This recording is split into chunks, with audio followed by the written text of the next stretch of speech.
Oi, gente, boa noite. Bem-vindos. Tudo bem? Estão me ouvindo bem? Conseguindo escutar? Vendo direitinho? Tudo ok?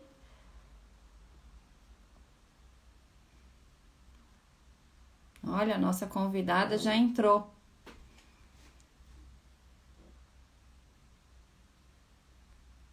Ok, já ouvi aí um sim, já vi um sim, então é porque estão me escutando direitinho.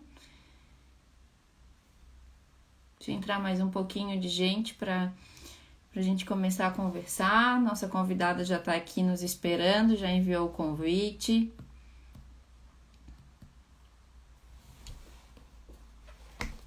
Muito feliz em estar aqui pela segunda vez, a segunda live em uma semana. Olha só que loucura, uma coisa que surgiu do nada na segunda-feira e hoje, sexta-feira, a gente já tá fazendo a nossa segunda live. Eu tô muito feliz mesmo, principalmente com as nossas convidadas, né?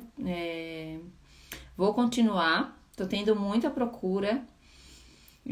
Tô fazendo umas parcerias aí, uns contatos bem legais para trazer sempre bastante conhecimento para todo mundo e o nosso conhecimento hoje vai ser lindo, vai ser muito especial.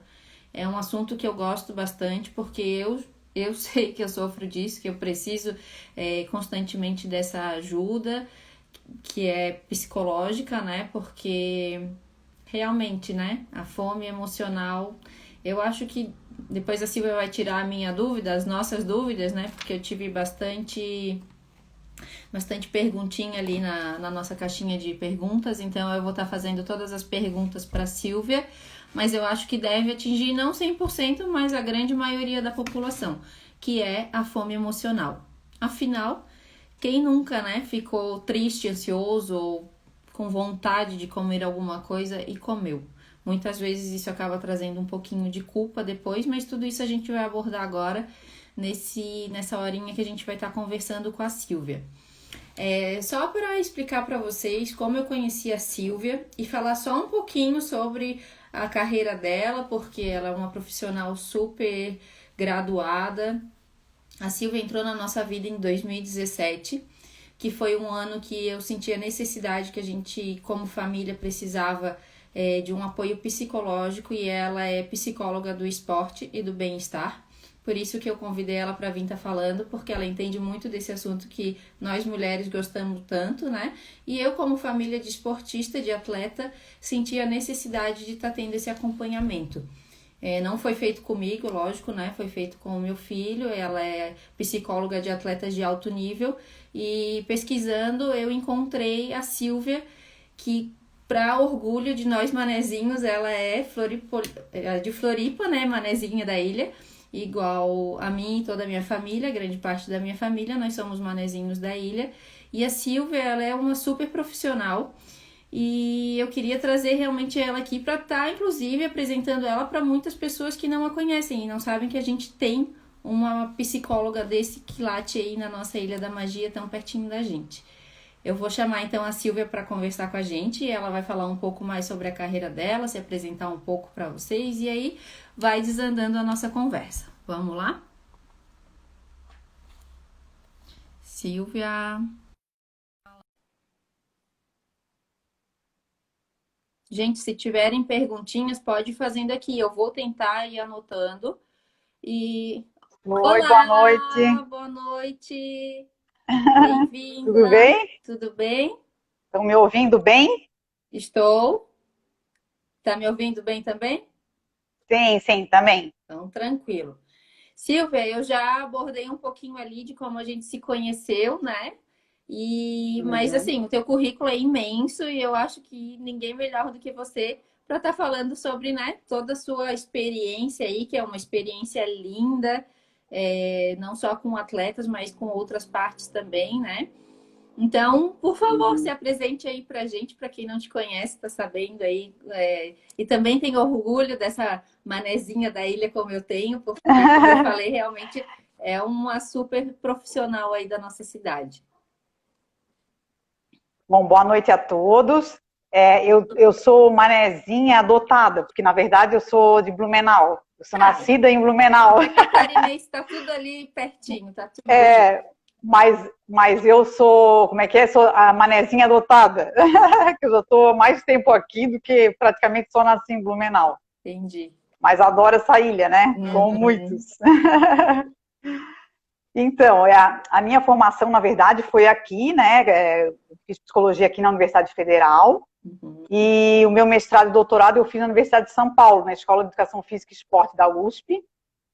Tá? Por isso que eu acabei lá, né, conhecendo a área de psicologia do esporte e me apaixonando, porque o esporte sempre teve assim, muito próximo de mim na minha vida. Eu fui atleta amadora de voleibol, para quem não sabe.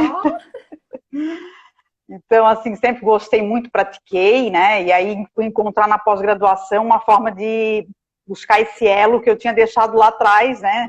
Na minha vida pessoal. E, assim, justamente eu sou, né? Eu tenho a minha formação inicial foi em análise transacional, né? Eu vim da área clínica, né? Alguns psicólogos vêm da área empresarial, que vão trabalhar com esporte. Eu fiz formação em análise transacional, né? Que é uma abordagem dentro da psicologia. Leitura corporal, então eu sempre tive já essa ligação com o corpo, né? Renascimento, que é uma técnica de respiração, e coaching também, né? Que é uma metodologia que eu trabalho também, né, nos atendimentos. Né? E aí, assim, justamente essa área, né, de qualidade de vida, essa questão do autoconhecimento, além da gestão de performance, é uma área que eu assim, já desde o início venho trabalhando muito, né? E gosto muito de trabalhar, né? Essa área de qualidade de vida, saúde, bem-estar, realmente, assim, é uma área que eu gosto bastante de trabalhar. E como tu mesma falaste, assim, já tenho experiência com várias modalidades esportivas, tanto individuais quanto coletivas, né? Tive a oportunidade de participar da equipe que trabalhou para as Olimpíadas de 2004 em Sydney, aliás, 2000 em Sydney. Isso, na elaboração do projeto de preparação mental do Esporte Clube Pinheiros de São Paulo em 2009. E no último ciclo paralímpico, eu tive a oportunidade de trabalhar com 2 modalidades paralímpicas, que é o tiro esportivo e o futebol de 7 para paralisados cerebrais. Nossa, que lindo. Então, tem uma vasta experiência aí na área esportiva, né? O esporte corre nas veias. Medalhas, não foram campeões também? Sim, sim. A gente teve medalha de bronze no futebol, depois de 12 anos, né, sem medalha. Tivemos já tivemos a primeira medalha de ouro no tiro esportivo também. Não nas Olimpíadas, né? Mas num campeonato na Tailândia. Então, assim, tivemos resultados ótimos, né? Tanto, nas 2 modalidades. Que legal. Parabéns, parabéns mesmo, de verdade. E quero te agradecer pelo convite, né? E como ela falou, assim, a gente já teve o contato aí com, né? Eu trabalhando com o Luiz, eu comecei com ele era um menino ainda, né? Já tá um homem, né, Clarissa? Já tá, é verdade. O tempo passa, né? A gente tá seguindo firme aí na carreira, né? Tá super bem encaminhado. A gente fica muito feliz aí com os resultados que ele vem obtendo. E você faz parte dessa história. Inclusive, quando a gente ela continuou os atendimentos online com ele, foram super importantes, né? Então... Porque é muito importante, né? A gente agregar tudo. Eu acho que isso é fundamental. Por isso que eu sempre quis correr atrás dessa outra parte. Porque eu acho que a gente é um conjunto, né? Não é só corpo. É corpo, é mente, é alma, é o espírito, né? Espiritualidade. Tem que ter a nossa fé, a nossa crença, ou ser ateu. A gente não vai botar ninguém dentro de uma caixinha, né? Mas a gente também tem que trabalhar todas as partes, né? Para ter um equilíbrio mesmo. Com certeza, E inclusive essa parte do equilíbrio já entra bem sobre o nosso assunto que vai ser abordado hoje, né? Que é a fome emocional. Isso. Então, assim, para começar, eu gosto sempre assim de levar as pessoas a refletirem um pouco, assim, né? Para ser uma oportunidade legal para eu parar e me autoavaliar, né? Claro que não é como se fosse um profissional te avaliar, mas a autoavaliação também faz parte, né, do processo de mudança, então é legal. Então, eu queria convidar, assim, as pessoas que estão assistindo, ou que depois até vão assistir, que vai ficar gravado, a se questionarem, assim, a refletir sobre algumas questões que eu vou colocar, né? Por exemplo, assim, qual é a relação que você tem com a comida, né? Que você construiu com a comida. O que a comida é para você? Né? O que te motiva a comer? Qual o sentimento né? Ou a emoção que envolve o ato de comer, né? E é interessante se a gente for pensar, existe um fator cultural relacionado à comida, né? Até vocês, como bons descendentes italianos, sabem bem do que eu estou falando, né? Quer dizer, o que é o significado, por exemplo, reunião familiar, né? Na casa de um italiano, sentar à mesa, né? A preparação da comida é um ritual, né, Clarissa? E são horas comendo, né? Eles não fazem uma refeição em 15 minutos como a gente faz. Então, assim, é todo um ritual, é reunião com os amigos, né? Uma oportunidade, né? Então, assim, eu acho que a gente refletir sobre essas questões é importante para a gente aprender a conhecer, a fazer esse link, né? Relacionar o que eu aprendi, né? Ao longo da minha história de vida, como é que foi, né? Na minha casa, esse movimento da comida, porque é interessante, ao mesmo tempo que a gente tem pessoas, por exemplo, exageram, né? Comem demais e acabam ficando gulosos, a gente tem aquelas pessoas que não conseguem, que são o oposto, né? Que tem uma dificuldade com relação a essa questão do alimento, né? Tem dificuldade de comer, tem uma inapetência mesmo, né? Com relação à comida. Então, tudo isso a gente vai analisar quando a gente for conversar numa sessão. Né? Sim. Como é que é a história, como é que essa pessoa construiu a história dela em relação à comida. Né? Depois a gente vai falar um pouquinho mais pra frente do nosso amigo Sigmund Freud, o que ele fala lá nos primeiros anos de vida em relação à comida. Né? E há quantos anos a relação ele já falou isso, né? E é um papo tão atual. Exatamente. Né? Mas assim, eu tive muito. Tu quer falar um pouquinho da tua experiência, da tua história aí com a comida? Como é que foi teu processo de mudança em relação a esse tema, né? Então, assim, eu nunca fui uma pessoa gorda, nem na infância, nem na adolescência, muito menos, né? Eu tive uma gravidez muito cedo.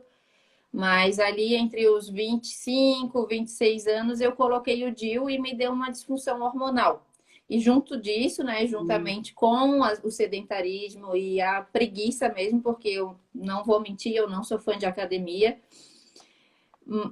eu acabei engordando bastante mesmo. Eu cheguei a ficar no nível de obesidade 1, e aí foi onde me deu um alerta. Só que assim, eu nunca tive um problema comigo quanto a isso. Nunca fui, neurótica, porque eu tava gorda e tal, acima do peso, nada disso. Me deu alerta realmente, primeiro porque eu tive problemas primeiro lugar mesmo de tudo, o que mais me levou a procurar ajuda foi pelo fato de eu ter um filho atleta, né? E me preocupar com a alimentação dele, em primeiro lugar. E depois disso, como eu procurei uma nutricionista que era esportiva, então ela já começou a atender a casa toda. E aí eu fui fazer exames, eu tava com triglicerídeo alto, coisas que eu nunca tinha ouvido falar nos meus exames começaram a ser citados, né? Se não se cuidar, vai começar a ter colesterol, tá semi-diabética. Como isso? Eu não tenho nem 30 anos e tô assim? Não. Então, e aí, realmente, a gente resolveu mudar de vida um pouco a nossa alimentação dentro de casa. E aí foi isso. E aí a gente já tá nesse processo há algum tempo. E e colheram os benefícios dessa mudança, né? Muitos benefícios, muitos benefícios mesmo. Assim, hoje em dia a gente tem mais energia, né? Eu conheço mais as coisas, eu realmente procuro me aprofundar no assunto, né? Não só no lado da cabeça de a gente estar pensando, mas realmente ver o que é bom, o que não é, ler rótulo, outras coisas que daí vai mais para a parte nutricional, né? Então, tento estar atenta a essas coisas para poder estar dando um equilíbrio, né? Porque claro que a gente também dá umas escapadinhas, come uma pizza às vezes, né? Agora com o negócio da pandemia ficou um pouquinho mais fácil, porque daí a gente não tem tanto encontro social, então dá para dar uma parada, né? E até esse tem gente ao contrário, né? Que tem gente que tá comendo.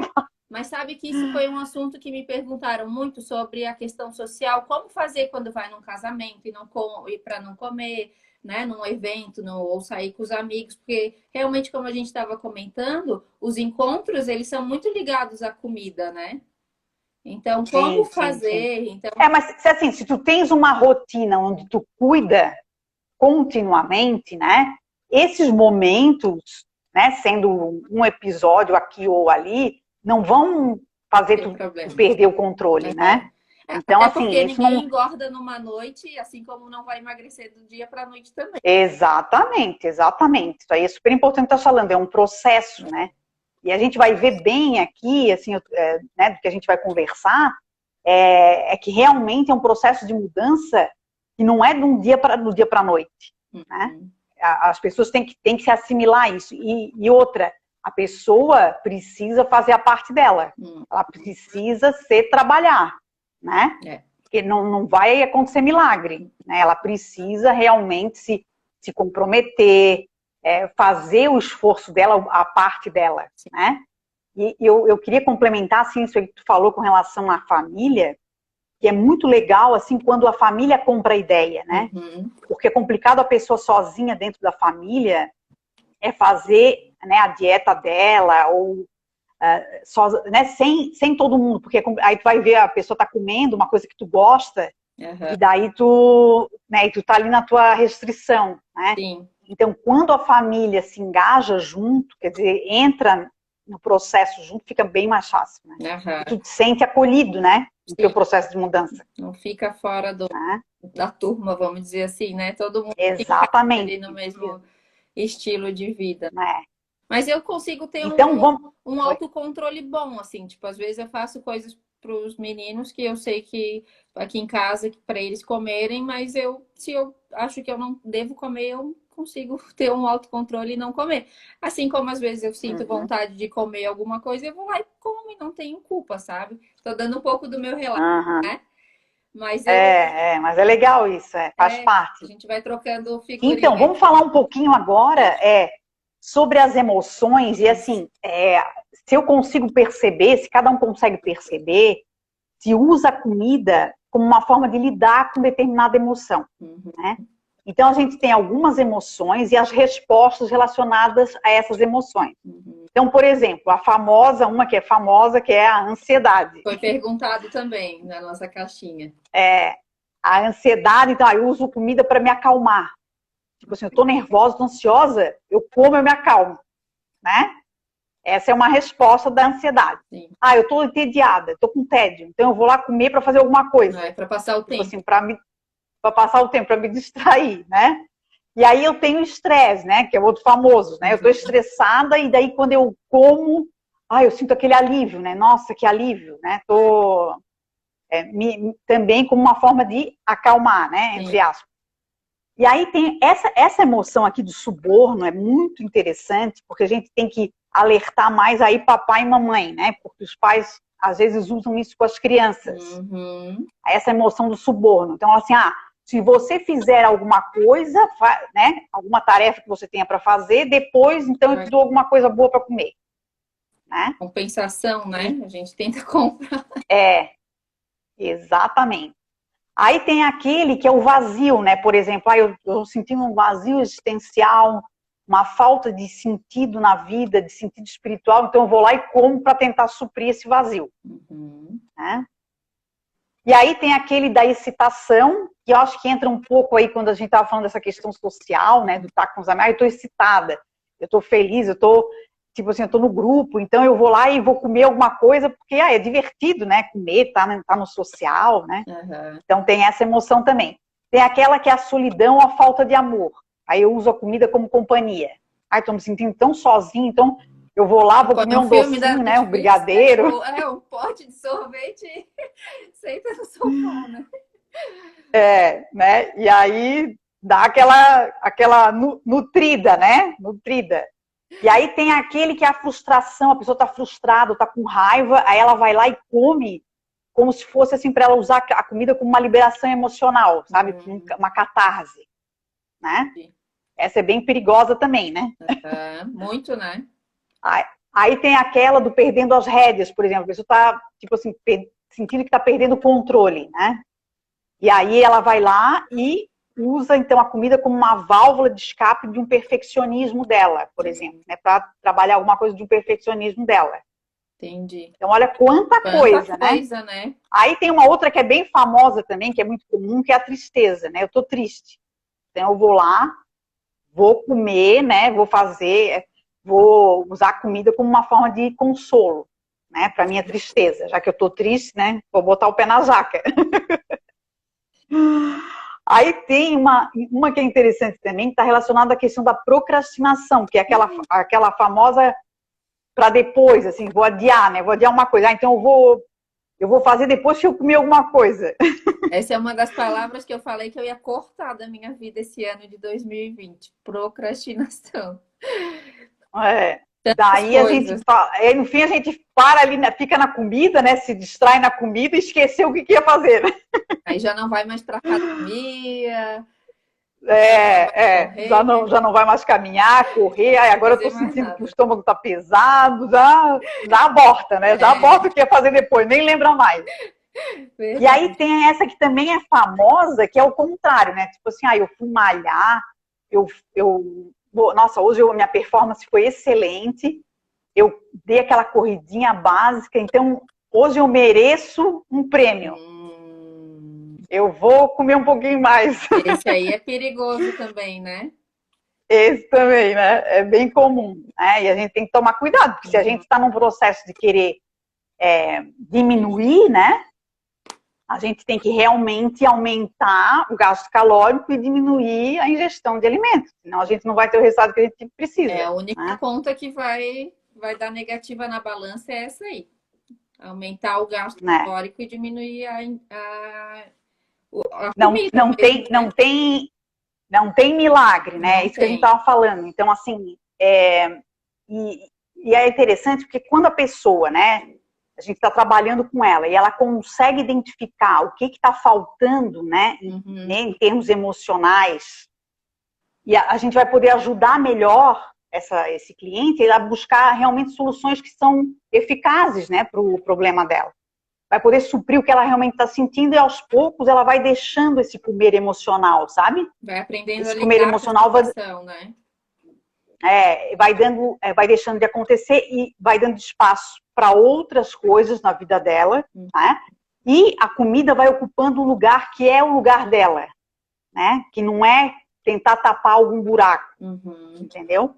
Então, assim, isso é bem importante, assim, que o tomar consciência, né? Esse processo de tu te conhecer é o primeiro passo, né? Mas aí tem os subsequentes que a gente tem que continuar, tem que ser perseverante, tu sabe disso, né?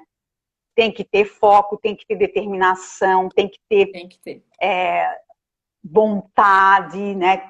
Tem que ter aquela força de vontade muitas vezes maior, né? Porque a gente que se cuida, a gente que gosta de fazer exercício, né? Eu, por exemplo, adoro fazer exercício. Para mim não é um sacrifício, né? Mas para algumas pessoas é sacrifício. Então é mais difícil, ela precisa de muito mais força de vontade do que, por exemplo, eu que gosto, né? Então, assim, isso tudo faz parte do processo. E aí tem a ver com uma coisa que eu vou falar daqui a pouquinho, só que antes eu quero dar uns dados, assim, de saúde mental do Brasil que estão relacionados, tá? Legal. E aí a gente em época de pandemia mais ainda, né? Porque a gente está num momento bastante atípico na vida, todo mundo tá, né? O mundo inteiro, né? E o mundo inteiro, né? A Organização Mundial da Saúde, então, levantou uns dados interessantes sobre ansiedade e depressão, né?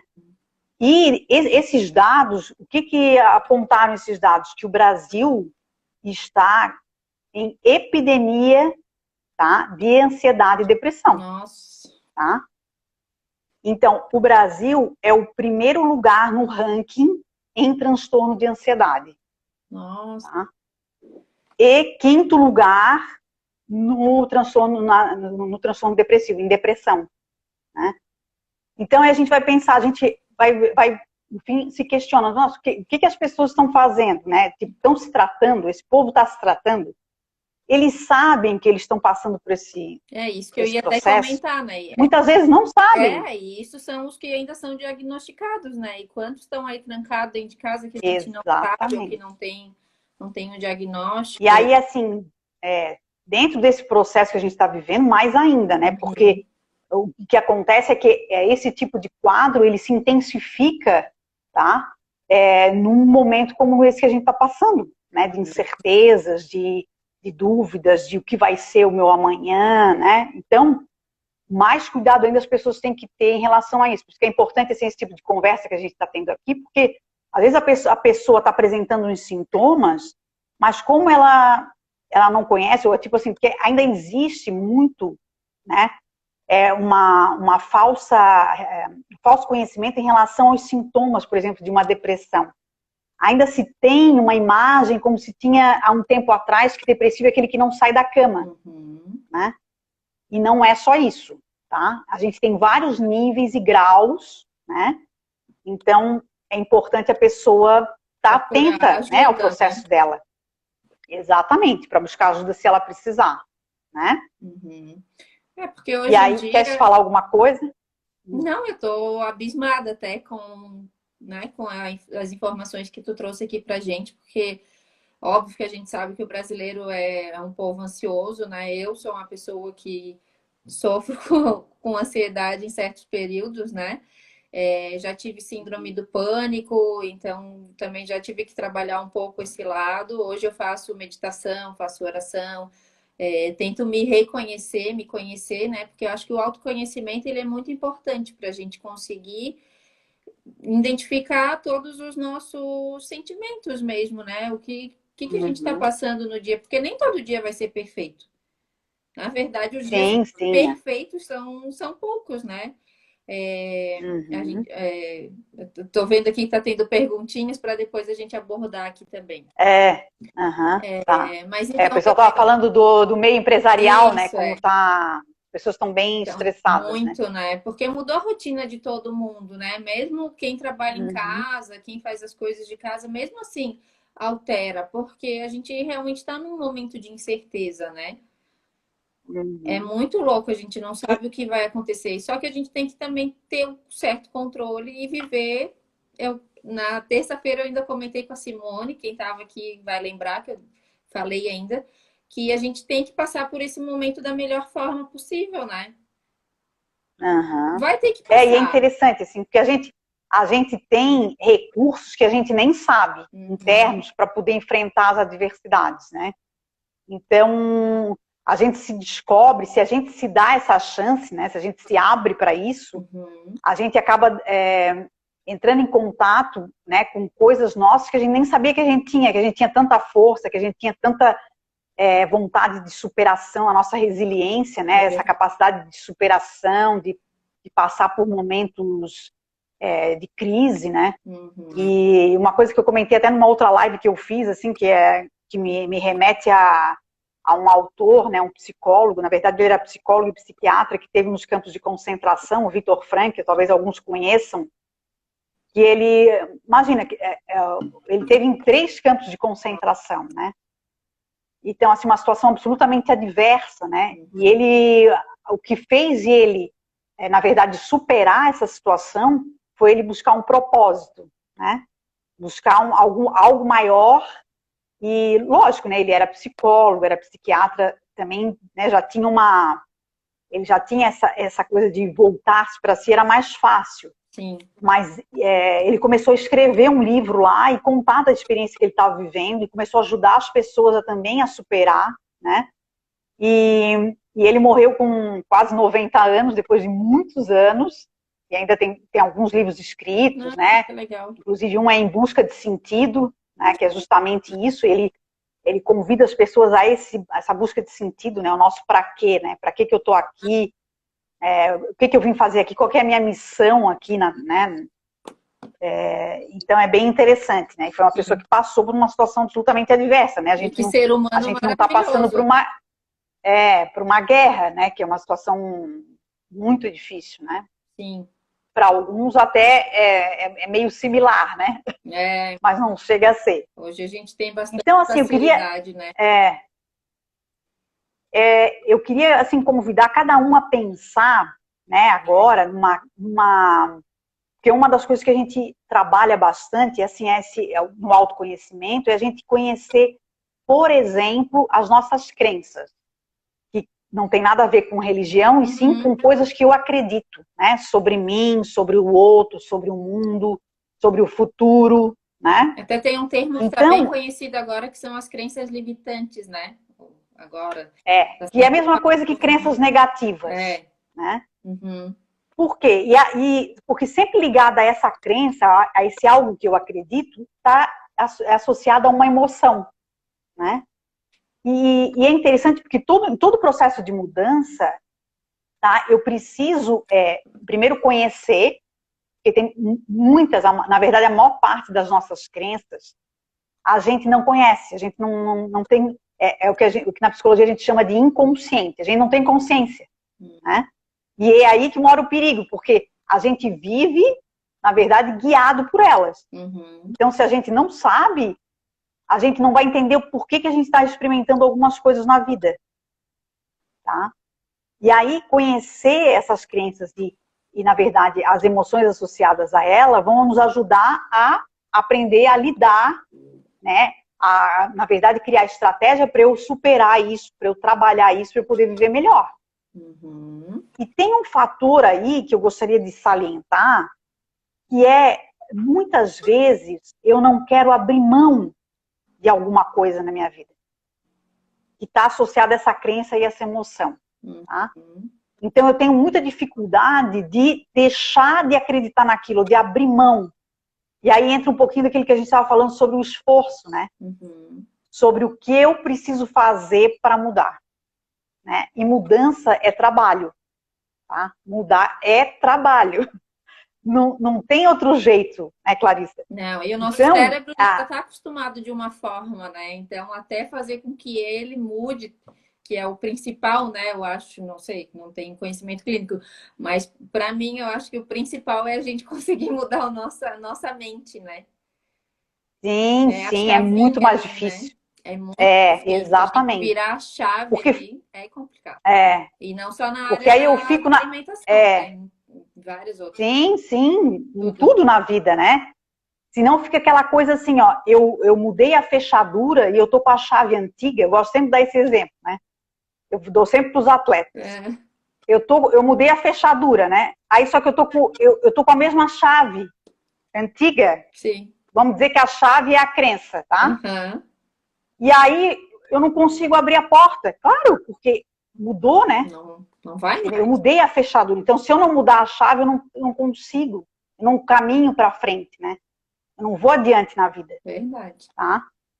Então, é por isso que é importante a gente ver o que eu preciso abrir mão. Então, assim, se pergunta assim, o que eu estou precisando abrir mão na vida para eu ter o resultado que eu estou querendo. Uhum. Né?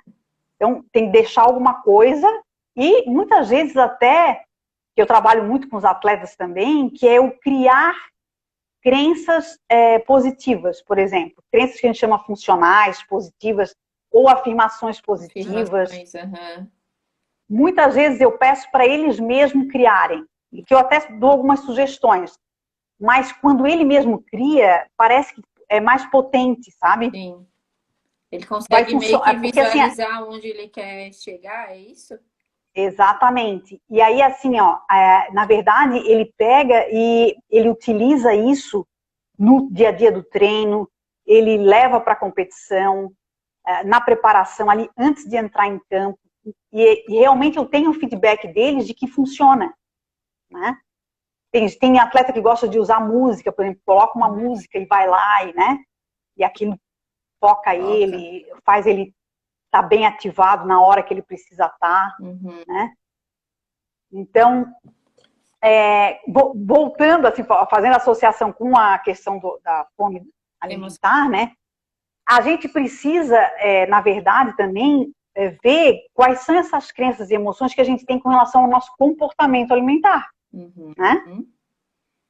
Quais são os padrões que eu estou usando, na verdade, com relação à minha forma com a comida, minha relação com a comida, ao comer, tá?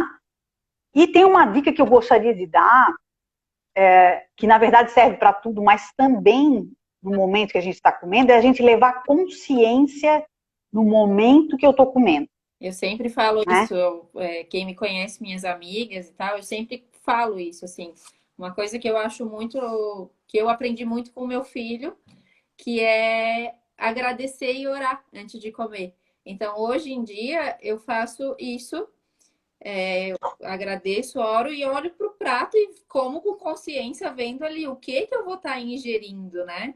O que eu estou comendo, o que eu estou botando também para dentro do meu corpo, porque, querendo ou não, o nosso corpo, vamos dizer, às vezes eu até comento, né? No nosso carro, a gente vai lá e quer botar gasolina aditivada, né? Que é o melhor combustível que tem lá no posto de gasolina. Mas muitas vezes, na hora que a gente vai comer, a gente não faz também a melhor escolha. Acaba comendo. Vou falar daqui a pouco sobre as escolhas. Tá, já estou adiantando então um pouco, mas é porque veio na mente o exemplo do carro, né? E então é isso. Porque quando tu leva consciência, por exemplo, tá plenamente tá pleno, naquele né? momento e sentir. Eu tô vendo que eu tô. É usar os meus sentidos naquele momento da comida. Então, eu vou cheirar aquilo que eu tô comendo, eu vou mastigar, né? Eu vou olhar para a comida, né? Eu vou estar inteiro naquele momento, porque isso vai fazer com que eu desfrute melhor do que eu tô comendo, né? Porque o que acontece? Muitas vezes a gente come rápido, aí come olhando o celular, né? Uma outra coisa que pai e mãe precisa cuidar, fica dar celular, tablet na criança na hora da comida. É complicado, né? Para distrair. Por que tem que a criança tem que conversar? Porque tem criança depois que tem problema para comer, né? Por causa disso. A gente tem né? bastante Porque papai e mamãe aqui vendo a live que tem crianças pequenas. Então, já ali de pequenininho, a gente já vai ensinando, olha que legal, faz, né, mostra a verdura, mostra a frutinha, né? Então, já vai ensinando a criança a conhecer os alimentos, a conhecer os melhores alimentos, os mais saudáveis, né? Tudo isso. Então, quando a gente está falando que o adulto, às vezes é muito mais difícil né, porque ele tem uma série de distrações, mas a gente está vendo já crianças muito pequenas, já com comportamento alimentar de adulto, né? E isso não é legal. Né? Então vamos estar atentos a isso. É uma dica para os adultos e para os pais das crianças na hora de alimentar os seus filhos. Lógico, né? O meu filho já está com 21 anos, então eu sou de uma outra fase. Mas a gente sempre teve isso, de que hora de comer é hora de comer e a gente senta na mesa desde pequeno, desde que o Luiz Fernando é pequeno, assim, a gente tem esse hábito mesmo, é sentar na mesa. E mesmo quando veio essa época de celular e tal, que ele estava na adolescência, entrando na adolescência, não. Aqui, na hora de sentar na mesa, é nós três, é a hora que a gente vai estar junto, vai conversar e vai comer.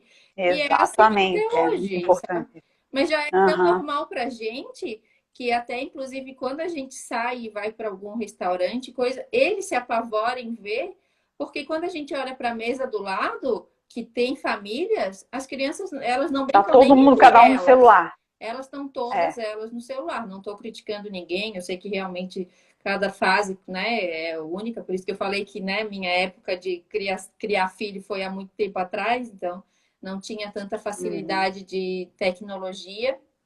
Mas realmente eu acho que tem que prestar um pouquinho de atenção em tudo, né? A gente, como pai, nós somos responsáveis pela criação dos nossos filhos, né? Assim como os nossos pais. A qualidade, né? A qualidade da criação é muito importante. Né? E aí vamos voltar, vamos avançar no tema, né, da causa, né? O que pode ser a origem aí de alguma digamos, algum problema em relação à comida, né? Que é o que que eu tinha falado já no início, que é com relação ao que o Freud relacionava, né? O período, a fase de desenvolvimento com a comida, né?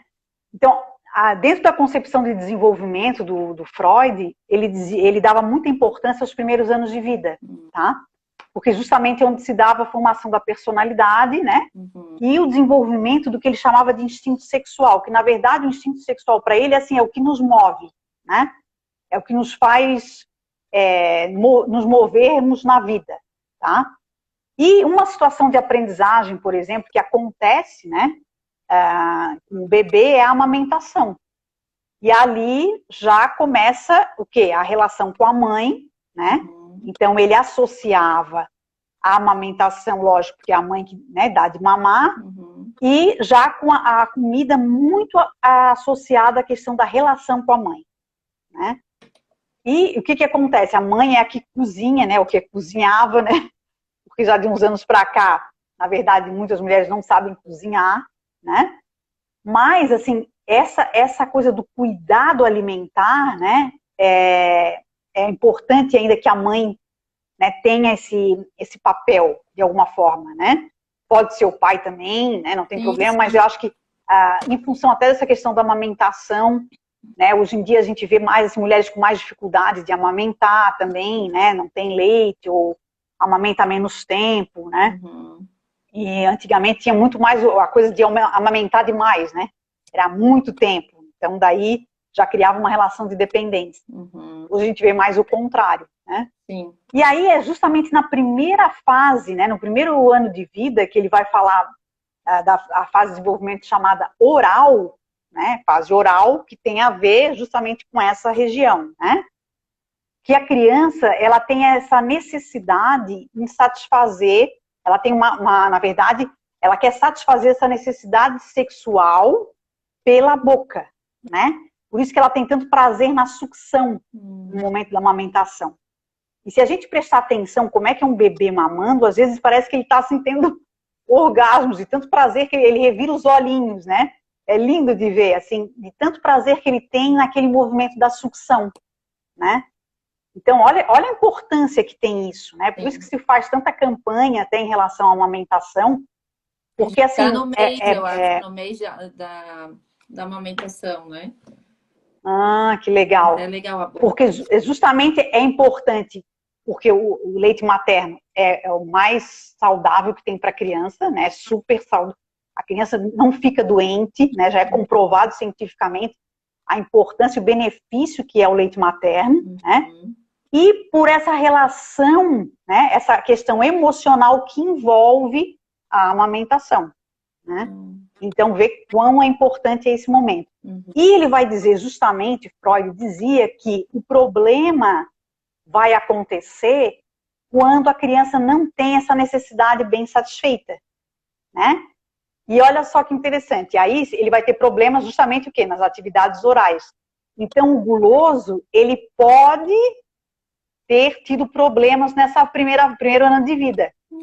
O tagarela, por exemplo, né? Ou até mesmo o fumante. Né? É alguém que não teve satisfeita essa necessidade.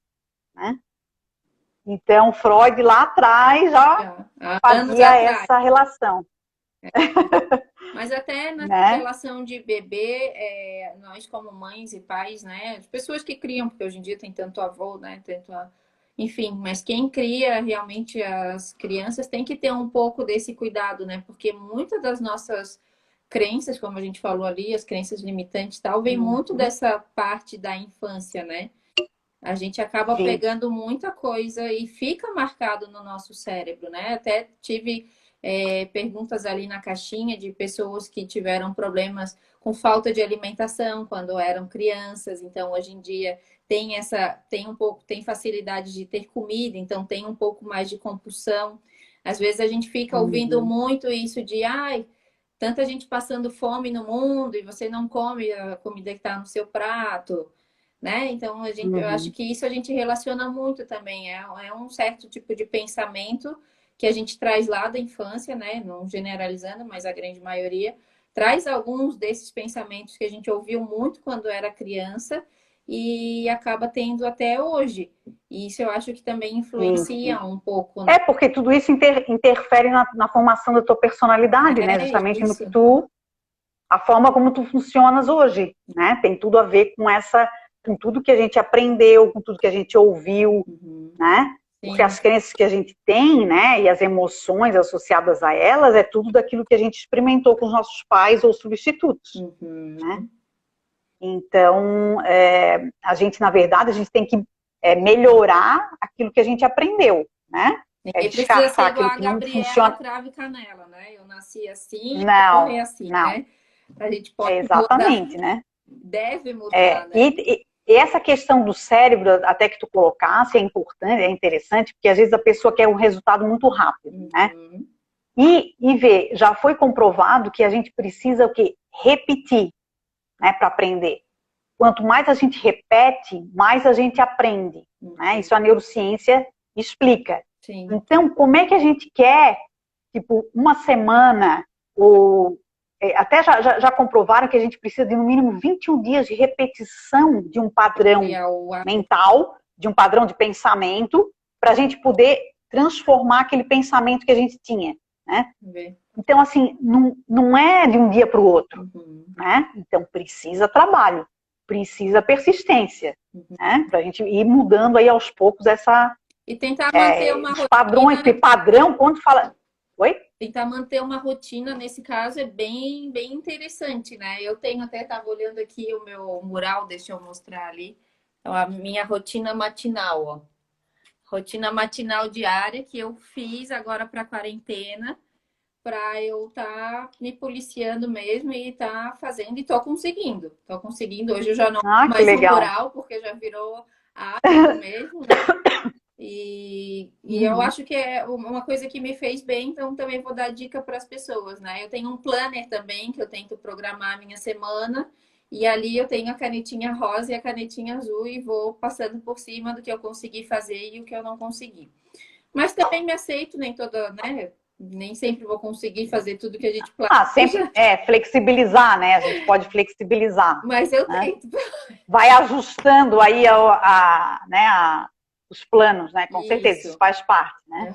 Mas é uma coisa que me facilita, que me ajuda bastante, assim. Então, fica como se fosse uma dica e queria perguntar aí da especialista, né? O que você acha disso de tentar manter uma rotina, de ter talvez um planejamento para conseguir manter, fazer as coisas, né?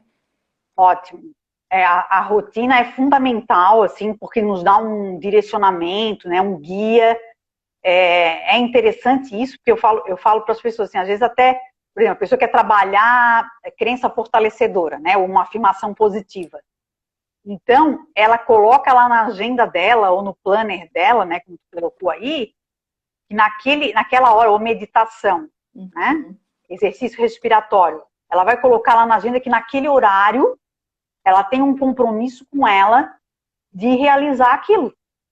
Porque é tão importante quanto o trabalho, quanto fazer compra, quanto, né, tá ali, né? Fazer as outras atividades do dia a dia, né? Então, exatamente. Porque é um compromisso que ela tem com ela mesma, né? É que nem a ginástica, ou a corrida, ou a caminhada. Não, aquele horário ali, eu vou fazer isso. Eu coloco na minha agenda, eu anoto no meu planejamento semanal, e aí eu vou cumprindo. Até né? Porque é tão fácil a gente parar um dia, tipo, não fui na academia 2 dias. Às vezes tu não vai na segunda e na terça, já perdeu a semana inteira, porque tu já não tem mais aquele hábito, né? Já perdeu um pouco aquele hábito de agora você vai na segunda, na terça, e acaba indo na quarta, na quinta e na sexta. Quando vê, passou a semana inteira e conseguiu fazer tudo. Né? Então, às vezes, procrastinar um dia é difícil, porque aí quando vê, já passou 2, 3, 4 e lá foi a semana. Já perdeu o ritmo, né? Já perdeu a semana. Comigo, pelo menos, é assim, eu perco super rápido. Então, eu tenho que... E uma coisa legal, por exemplo, tu falou essa coisa da academia. Tem gente que não se identifica com a academia, né?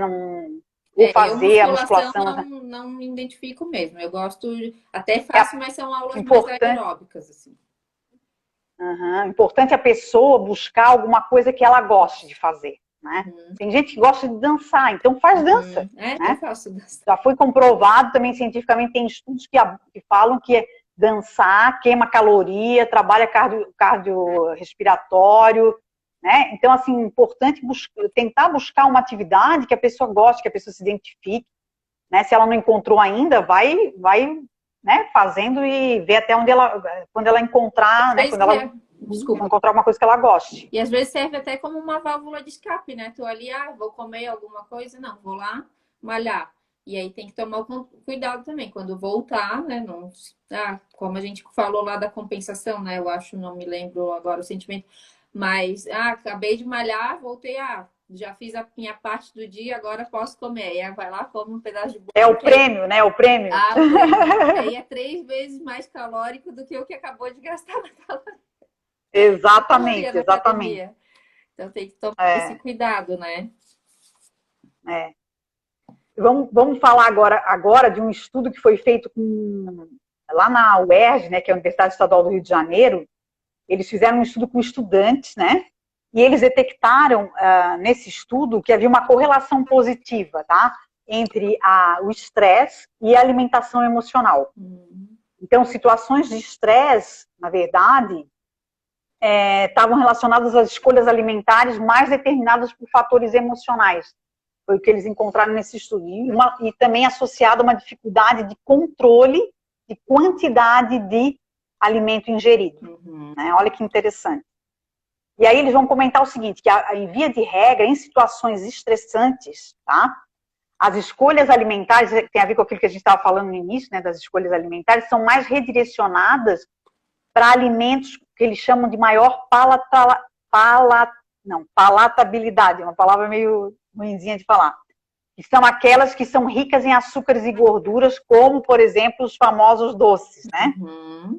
São uma tentação. E também com redução de consumo de frutas e verduras, tá? Então, quando a gente está mais estressado, né, a mulherada aí na TPM é doida por um docinho, né, ou por uma gordura. Né? É justamente isso, porque na verdade, são alimentos que são mais saborosos, né? Palatabilidade tem a ver com essa coisa de ser mais saboroso. Então, aí é aquela coisa entre o negócio da ansiedade, né? Do estresse, aí usa o docinho lá para ficar um pouquinho mais relax. Um calmante. Calmante alimentar. Um brincadeirinho. Mas é porque, já falando, hoje a gente não vai falar sobre alimentação, claro, até já quero abordar aqui, dizer para o pessoal que eu vou conseguir contato com a minha nutricionista aí de Florianópolis, e ela também topou fazer uma live comigo, mas ela ainda está em um outro projeto, então assim que ela estiver liberada, ela vai estar vindo aqui conversar, daí a gente vai abordar um pouquinho mais sobre essa questão de comida, que inclusive eu já vi aqui que perguntaram coisas relacionadas à parte nutricional, então essas dúvidas a gente vai estar tirando em uma outra live com a nutricionista. Mas, Silvia, falando ali em relação ao estresse, eu já dei, como falei, eu sou muito curiosa, né? Então, volta e meia eu tô fazendo uns cursos, umas coisas, e eu fiz um curso onde explicaram muito essa questão do estresse para como dificulta o emagrecimento, porque o estresse ele causa na gente muito cortisol. E quem tem muito estresse, geralmente, que é hormonal, tem muito gordura na parte abdominal aqui do tronco, né? Que é uma parte que a gente não gosta, é lógico, né? Então, para a gente ver como tudo realmente está bem relacionado, né? Às vezes a pessoa não come tanto, faz academia, mas não consegue emagrecer. Por quê? Porque tem uma vida agitada, estressada, né? Não tá, às vezes, feliz em... Aí, às vezes, não tem muito tempo para comer coisas saudáveis, daí come qualquer coisinha, não almoça direito, né? Não toma café direito, e vai comendo porcariazinha durante o dia, né? Interfere nessa questão da escolha mesmo, né? Tudo o tipo de alimento, né, que tu vai ingerir. Né? Então, come rápido, né? Muito. Hoje em dia, a nossa vida é corrida, né? Quantas pessoas aí tem 15 minutos de intervalo no trabalho? Muita gente. Então, tem que ir lá sentar, esquentar a comida, comer e voltar correndo para trabalhar. Já fiquei muito por isso. Então, sei realmente como é que funciona. Mas, realmente, as emoções, elas atrapalham muito nessa questão que a gente está falando hoje, que é a questão do emagrecimento, ou, né, do corpo físico, que já abordando aqui também, deixando claro, tá, gente? A gente não está fazendo ideologia magreza, não é isso. A gente veio conversar porque é um assunto muito importante, porque a gente não come só alimento, né? A gente come muitas vezes a emoção. Então, prestar atenção nisso também é muito importante. Para tudo na vida, tem que manter um equilíbrio, né? E até tem uma frase que eu trouxe aqui que eu achei muito interessante, de uma nutricionista americana, que trabalha, inclusive, com orientação à alimentação de crianças, né? Que ela fala assim: comer é mais do que jogar lenha na fogueira ou abastecer um carro. Comer é mais do que escolher um alimento e dar para uma criança. Comer e dar de comer reflete nossa atitude e relacionamento com nós mesmos, com os outros e com as nossas histórias. Comer tem relação com autorrespeito, nossa conexão com nossos corpos e compromisso com a vida. Que lindo. Ellen Satter. Muito legal. Né? É bem isso tudo que a gente falou. Ela resumiu numa frase tudo isso que a gente conversou aqui, né? Que tem a ver com a nossa história, tem a ver com a nossa autoestima, como é que a gente lida com a gente, como é que a gente lida com os outros, né? Como é que a gente aprendeu tudo sobre esse ato de comer, o momento, né? De comer, né? Como é que era os momentos da refeição em família, né? Desde que a gente era pequeno, né? Então, eu acho que tem muito a ver isso, né? Eu trouxe, porque eu acho que fecha bem essa nossa conversa. Realmente, né? Foi muito bem escolhida a frase. Não sei como é que a gente está de tempo, aí acho que a gente já está quase no finzinho, né? Tem alguma pergunta que daria tempo para a gente responder? Na verdade, assim, tudo que o pessoal falou, a gente já foi abordando durante a nossa conversa. Tá tudo feito aqui no meu caderninho, eu já fui olhando aqui. E foi durante a nossa conversa. Se tiver surgir alguma dúvida depois, alguém pode me mandar também no direct, né? Isso que eu ia falar. A gente vai... tanto comigo como com a Silvia, pessoal aí que me segue e vai lá no perfil da Silvia, segue ela também, ela sempre bota dicas lá, tanto da parte esportiva como esse tema que a gente conversou hoje. Ela, como eu já falei para vocês, trouxe ela aqui porque eu conheço o trabalho dela e posso indicar porque ela é uma super profissional.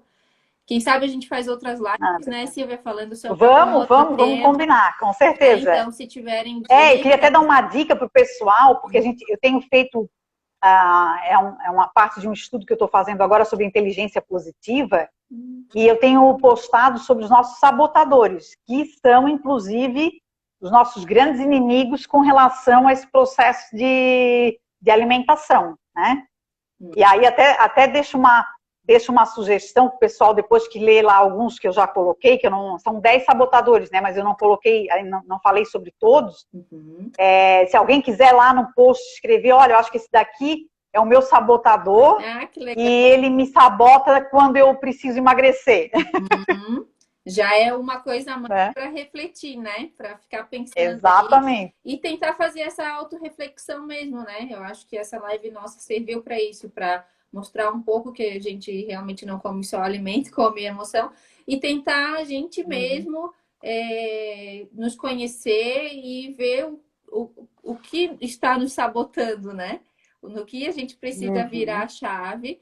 E caso eu sempre acho, né, que tem necessidade de ajuda de terapia ou de psicóloga. De um profissional, né? É importante reconhecer quando precisa de ajuda, né? Buscar o profissional. E como eu falei, eu acho que tudo é um conjunto, corpo, alma, mente, espírito. Então a gente tem que ter o equilíbrio e conseguir viver da melhor forma possível, né? Mesmo nesse momento que a gente está vivendo. E óbvio que se a gente fizer uma escolha melhor por uma alimentação melhor, a gente vai se sentir ainda melhor, né? Porque também tem a situação... Com mais vitalidade, né? Com mais... E energia para poder aí superar o que a gente está vivendo e o que vem pela frente. Isso. Né? Silvia, nosso tempinho está acabando, então, mais uma vez, quero te agradecer por ter aceitado o meu convite, de ter vindo aqui conversar com a gente, esclarecer sobre tantas coisas. Foi super legal, eu amei. Passou super rápido. Obrigada também adorei. Faremos outras. Aguardem. Conversar, e quem tiver aí dicas do que querem saber de mim e da Silvia, bota aí nos nossos... Manda pra gente direct ou vai lá nos posts dela e comenta lá. Tá? Obrigada a todos. Tá. Boa noite a todos, gente. Obrigada. Obrigada e vamos lá, vamos embora. Nutrindo sempre o corpo, a alma e o espírito. E a mente, né? Isso, com certeza. Esse equilíbrio. Tá? Tchau, boa noite. Um abraço para todo mundo da família aí. Beijo. Que eu mandei. Pode deixar. Deus te abençoe.